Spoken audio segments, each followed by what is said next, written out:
بالتالي الزياره ديالكم ديال الناظور هذه المره هذه كنتسناو موراها تكون نتائج اخرى، وحنا حاسين باللي غادي تكون نتائج اخرى اللي البوادر ديالها باينه. كاين ميناء الناظور المتوسط، كاين محطه ديال تحليه المياه، وكاين امور اللي كتعلق بلا كونيكسيون ما بين الجهه والجهات الاخرى. حنا مازال ما عندناش لي فول انتيرن ما بين الناظور وجده مع مراكش مع اكادير مع العيون ومع الداخله، وحنا عندنا الثقه بان في الولايه ديالكم غادي تحقق هذا الشيء.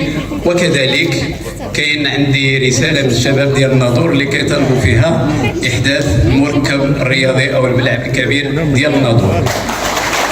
في الختام بغينا كل السيد الرئيس تعاودوا لنا الزياره كما درتوا في جهه درعا فيلالت، على اساس تجيو كرئيس حكومه، على اساس انه تسنوا المشاريع اللي كتعرفها الجهه الشرقيه بصفه عامه. نتمنى التوفيق لهذا اللقاء ومرحبا بكم.